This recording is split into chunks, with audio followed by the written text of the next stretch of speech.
मराठा आरक्षणाच्या पार्श्वभूमीवर आता महाराष्ट्रातील ओबीसी समाज चांगलाच आक्रमक झाल्याचे दिसत आहे। महाराष्ट्र शासनाने मराठ्यांना ओबीसी प्रवर्गातून आरक्षण देण्यासंदर्भात जो जीआर काढला आहे तो ओबीसी समाजावर अन्यायकारक असून तो जीआर तात्काळ रद्द करावा अशी मागणी धुळ्यात ओबीसी समाजाकडून करण्यात आली। ओबीसी समाजाच्या विविध संघटनांनी एकत्र येत धुळे जिल्हाधिकारी कार्यालयाच्या आवारात जोरदार निदर्शने केली। सगळे सोयरे किंवा सरसकट हा आरक्षणाचा निकष नसून शैक्षणिक दृष्ट्या मागास हा आरक्षणाचा निकष आहे।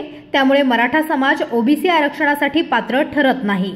त्यामुळे ओबीसींच्या आरक्षणाला धक्का न लावता मराठा समाजाला आरक्षण द्यावे अशी मागणी करत आज धुळे जिल्हाधिकारी कार्यालयाच्या आवारात जोरदार निदर्शने करण्यात आली।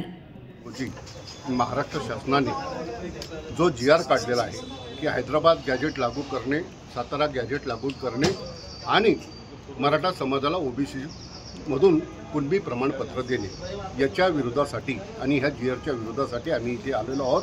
आणि समता परिषद आणि सगळ्या ओबीसीच्या संघटना म्हणजे आम्ही सगळेच वेगवेगळ्या संघटनांचे लोक इथे उभे आहोत।